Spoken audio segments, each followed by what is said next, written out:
ഉപ്പാപ്പാന്റെ ഉമ്മാമന്റെ ഖബർ നീ എന്ന് പറയുമ്പോൾ തന്നെ ഉപ്പ ഇങ്ങനെ ജമാഅത്തെ ഇസ്ലാമിക്കാരനായ ഉമ്മ ഇങ്ങനെ നുള്ളു.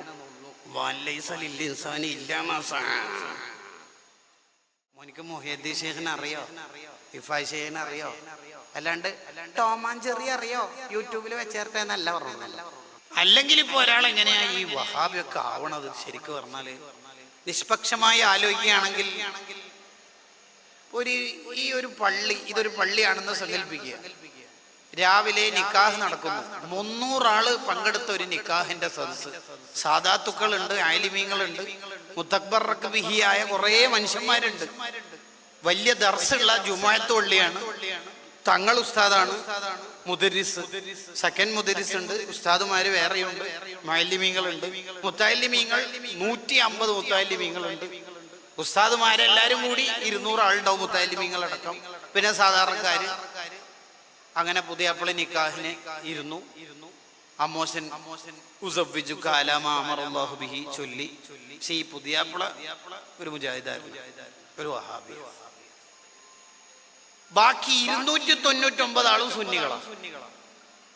എല്ലാരും നിക്കാഹ് കഴിഞ്ഞിട്ട് ദ്വാരക്കും ബാറക്കല്ലാഹു ലക്കുമാ ബാറക അലൈക്കുമാ വജമഅല്ലാഹു ബൈനകുമാ ഫീ ഖൈരിൻ വലുത്ഫിൻ വഅഫിയ. ദാമ്പത്യം തകരുന്നു എന്നാണ് ഇപ്പോഴത്തെ കുടുംബ ക്ലാസിന്റെ ടോപ്പിക്. തകർന്നു പോകുന്ന കുടുംബബന്ധം എന്നാണ് ഇപ്പോഴത്തെ റീൽസിൽ വരുന്ന ടോക്കൻ.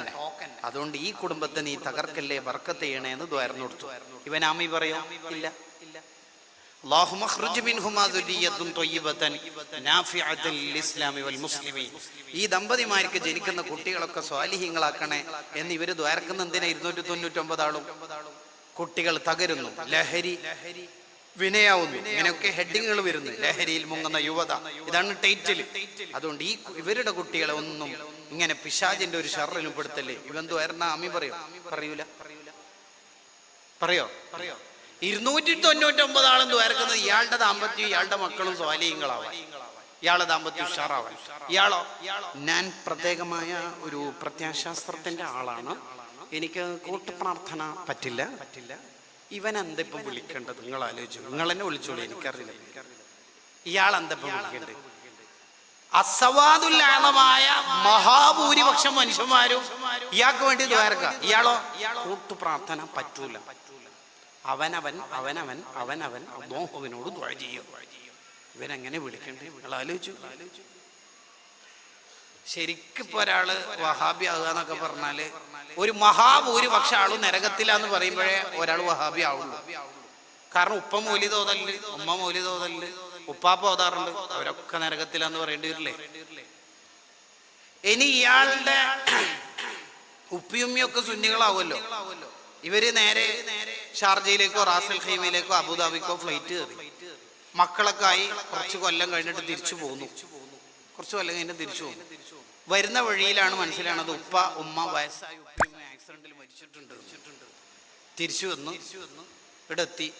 പോസ്റ്റ്മോർട്ടം ചെയ്ത ആ മുഖം ഇങ്ങനെ പകുതി ഇങ്ങനെ കാണിച്ചു തന്നപ്പം തന്നെ അല്ലാണ്ട് വേദനയും.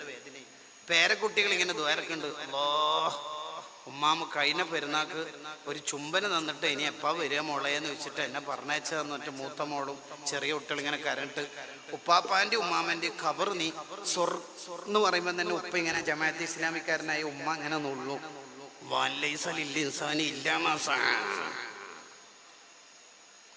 ദ്വാരക്കാൻ പറ്റുമോ? ഇല്ല.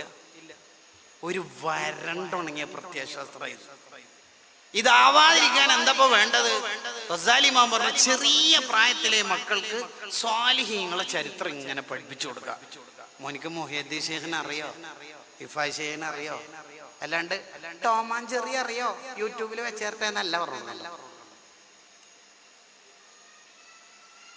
സ്വാലിഹീങ്ങളെ ചരിത്രം പഠിപ്പിച്ചു കൊടുക്കുക. അതാ വേണ്ട.